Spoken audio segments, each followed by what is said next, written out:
friends, I once again welcome you all to my channel My G Classes। आज के इस video में हम पंचायती राज के बारे में पढ़ेंगे।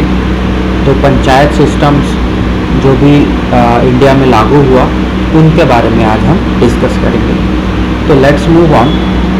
पंचायती राज जो शब्द है वह बहुत पुराना कंटेक्स्ट में भी आप देख सकते हैं। यह चोल काल से ही आपको दिखेगा। और अगर आप हिस्ट्री एंशिएंट हिस्ट्री में बात करें, और भारत में जो पंचायती राज की शुरुआत हुई वह हुई आज़ादी के बाद। और आज़ादी के बाद हम देखते हैं कि कमिटीज़ बना करके पंचायती राज सिस्टम को धीरे धीरे कॉन्स्टिट्यूशनली उसे रूप दिया गया। तो सबसे पहले हम बात करेंगे कि कौन कौन सी कमिटीज़ बनाई गई जिनके आधार पर पंचायती राज एक संस्था बन करके आप सभी के सामने आज हम देखते हैं। तो सबसे पहले अगर हम बात करें तो पहली कमेटी जो थी वो थी बलवंत राय मेहता कमेटी, जो कि 1957 में बनाई गई। इसका काम क्या था कि 1952 और 53 में दो प्रोग्राम्स बनाए गए। पहला था कम्युनिटी डेवलपमेंट प्रोग्राम जो कि 1952 में बना, और दूसरा नेशनल एक्सटेंशन सर्विस 1953 में।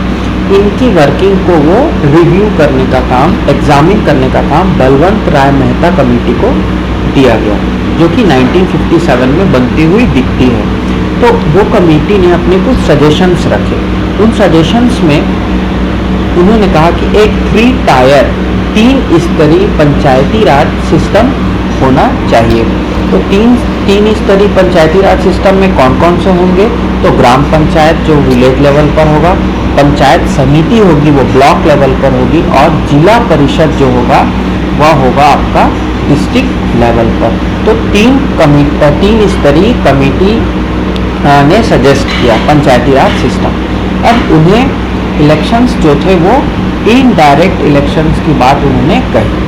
कैसे इलेक्शंस होंगे? तो विलेज पंचायत में डायरेक्ट इलेक्शंस, पंचायत समिति और जिला पंचायत में इनडायरेक्ट इलेक्शन, ऐसा सजेस्ट किया बलवंत राय मेहता कमेटी ने। और तीसरा जो इम्पोर्टेंट सजेशन था कि district collector to be the chairman of जिला परिषद। जिला परिषद का जो चेयरमैन होगा वो कौन होगा? डिस्ट्रिक्ट कलेक्टर होगा। अब हम बात करते हैं इन कमेटी जो बलवंत राय मेहता कमेटी जो बनाई गई, उस कमेटी के सजेशंस पर राजस्थान आपको याद रखना है, वह पहला राज्य बना जो पंचायती राज को लागू किया। और 2 अक्टूबर 1959, क्योंकि हम जानते हैं कि पंचायती राज जो था वह जो सपना था वह हमारे महात्मा गांधी जी का सपना था। आर्टिकल 40 जो कि DPSP में आपको पता है कि ऑर्गेनाइजेशन ऑफ विलेज पंचायत हम पढ़ चुके हैं, उन्हीं के आधार पर राज्यों में सबसे पहला राज्य बना राजस्थान, जिसने 2 अक्टूबर को 1959 को नागौर जिले में इसकी शुरुआत की। और उसके बाद अगर हम बात करें तो राजस्थान के बाद आंध्र प्रदेश वह राज्य बना जिसने इसके अनुसरण किया। तो it follow the Rajasthan model.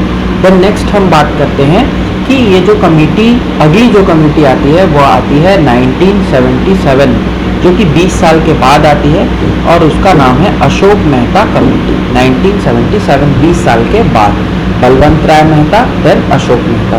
उनके जो रिकमेंडेशंस थे कि उन्होंने एक 2 टीयर सिस्टम को सजेस्ट किया, ना कि 3 टीयर सिस्टम जो कि बलवंत राय मेहता कमेटी ने सजेस्ट किया था। तो जिला परिषद होगा और मंडल पंचायत होगा। इंटरमीडिएट लेवल को उन्होंने हटा दिया, और मंडल पंचायत जो होगा वह 15,000 से 20,000 के पॉपुलेशन को वो कवर करेगा। जिला परिषद को इन्होंने एक एग्जीक्यूटिव बॉडी बनाने का सजेशंस दिया। ऐसे तो बहुत सारे सजेशंस हैं, लेकिन आपको जो मेन 2 याद रखने हैं वो हैं 2 टीयर सिस्टम और जिला परिषद को एग्जीक्यूटिव बॉडी बनाने का। नेक्स्ट यदि हम बात करें तो नेक्स्ट जो कमेटी आती है वो है GVK राव कमेटी, जो कि 1985 में आई। GVK राव कमेटी ने क्या किया कि पंचायती राज इंस्टीट्यूशंस को डिस्ट्रिक्ट और लोअर जो लेवल होगा, विलेज लेवल होगा, उसमें इम्पॉर्टेंट रोल निभाने के लिए सजेशंस दिए, जैसे कि planning, implementation and monitoring of rural development programmes. जो भी ग्रामीण विकास के प्रोग्राम्स होते थे उनके प्लानिंग की, उनकी इम्प्लीमेंटेशन और मॉनिटरिंग, तीनों की पावर्स को, उनके रोल्स को वो पंचायती राज इंस्टीट्यूशंस को देना चाहिए, ऐसा उन्होंने सजेस्ट किया। और उन्होंने एक और इम्पॉर्टेंट सजेशन दिए कि डिस्ट्रिक्ट डेवलपमेंट कमिश्नर एक पोस्ट बनाया जाए जो कि वहाँ काम, जो कि उनका काम मॉनिटरिंग का स्पेशली रहे। तो ये थे GV.K. राव कमेटी। अब हम बात करेंगे नेक्स्ट कमेटी की, जो है LM Singhvi committee. LM Singhvi committee जो बनी थी वो 1986 में, इसके जस्ट नेक्स्ट ईयर बनी थी। और इन्होंने, एक क्वेश्चन आता है कि सबसे पहले पंचायती राज को कॉन्स्टिट्यूशनल रिकॉग्निशन देने की बात किस कमेटी ने की? तो आपको याद रखना है वो थे LM सिंघवी कमेटी। पंचायती राज को संवैधानिक दर्जा, कॉन्स्टिट्यूशनल रिकॉग्निशन देने की बात LM सिंघवी कमेटी ने की, क्योंकि इन्होंने ये सजेस्ट किया कि कॉन्स्टिट्यूशनली अगर प्रोविजंस हम वहाँ डालेंगे तो वहाँ पर रेगुलरिटी आएगी, फ्री होंगे और फेयर इलेक्शंस वहाँ पर पंचायती राज बॉडीज़ के कर सकेंगे। उन्होंने एक और सजेशन दिया कि न्याय पंचायत बनाया जाए, क्योंकि कुछ क्लस्टर्स ऑफ विलेज को लेकर के, और ग्राम सभा के इम्पोर्टेंस को उन्होंने बोला कि ग्राम सभा should be an important body. Then village panchayat को इन्होंने मोर फाइनेंशियल रिसोर्सेज, आर्थिक जो वित्तीय जो सोर्सेज हैं उनको प्रदान करने के लिए भी बात LM सिंघवी कमेटी ने कही।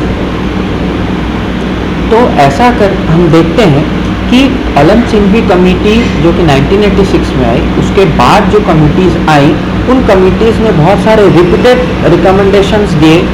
तो हम देखते हैं कि गाडगिल थुंगन कमेटी 1988 में बनी, फिर गाडगिल कमेटी भी बनी, जो कि लगभग सेम सजेशंस दिए, जैसे कि 3 टियर सिस्टम हो विलेज, ब्लॉक और डिस्ट्रिक्ट लेवल पर, फिक्स टेन्योर हो 5 साल का, स्टेट फाइनेंस कमीशन बनाया जाए।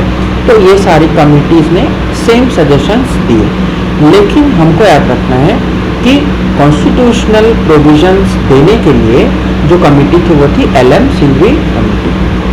नेक्स्ट 89 के जो हम बात करें तो 64वां संविधान संशोधन लाया गया, 64th अमेंडमेंट, एक बिल लाया गया, 64th बिल आप बोल सकते हैं, जो कि राजीव गांधी गवर्नमेंट के समय लाया गया।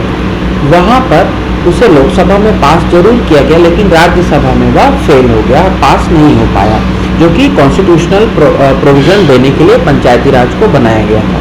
फिर हम बात करें कि 1992 की, तो 1992 में नरसिम्हा राव गवर्नमेंट, ये क्वेश्चन एक बार आया था कि कौन से गवर्नमेंट के टाइम में पंचायती राज सिस्टम कॉन्स्टिट्यूशनल उसको दर्जा दिया गया।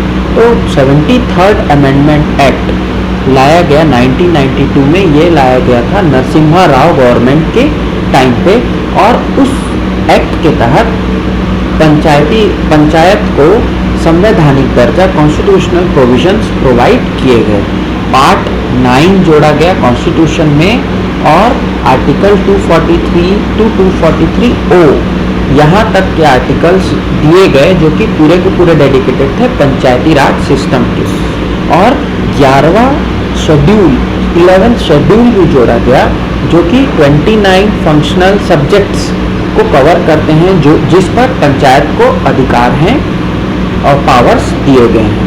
तो हम देखते हैं कि 73rd जो अमेंडमेंट था इम्पॉर्टेंट है ऑफ द 1992 में, और इसके तहत फिर विभिन्न राज्यों में पंचायती राज की शुरुआत हुई और संवैधानिक तौर पर उसे पावर्स मिले, उसे रेगुलराइज किया गया, और बहुत सारे स्टेट्स जो हैं वह इन पंचायती राज सिस्टम को अपनाएं। और अभी जो मॉडल चल रहा है वह यही 73वां संविधान संशोधन के तहत जो प्रावधान किए गए हैं उन्हीं के तहत चलता हुआ हमें दिखता है। तो अब हम पढ़ेंगे कि कौन कौन से प्रोविजंस इसमें किए गए। तो जो सेलिएंट फीचर्स थे इसके वह थे कि ग्राम सभा जो है वह बनाई जाएगी। अब ग्राम सभा में कौन मेंबर्स होंगे? तो ग्राम सभा में जो इलेक्टोरल रोल्स में जिनका नाम है, पूरे गांव के ऐसे सदस्य जिनका इलेक्टोरल रोल्स में नाम है, वह ग्राम सभा के सदस्य होंगे। फिर 3 टियर सिस्टम, जैसा कि सजेस्ट किया गया था कि विलेज पंचायत होगा, देन ब्लॉक पंचायत, जनपद पंचायत होगा, देन आपका जिला पंचायत होगा। ये तो 3 स्तरीय पंचायत सिस्टम लागू किया गया। देन 3 स्तरीय में आपको याद रखना है कि 3 स्तरीय सिस्टम अभी भी उन्हीं राज्यों में लागू हैं जिन राज्यों की जनसंख्या 20 लाख से अधिक है। 20 लाख पॉपुलेशन जिनका कम है, वह राज्यों में अभी भी 2 स्तरीय पंचायत ही चल रहा है। आपको अगर चाहते हैं तो नाम याद आप कर सकते हैं गूगल से, बट आपको याद रखना है 20 लाख के पॉपुलेशन के अबव ही 3 टियर सिस्टम लागू है।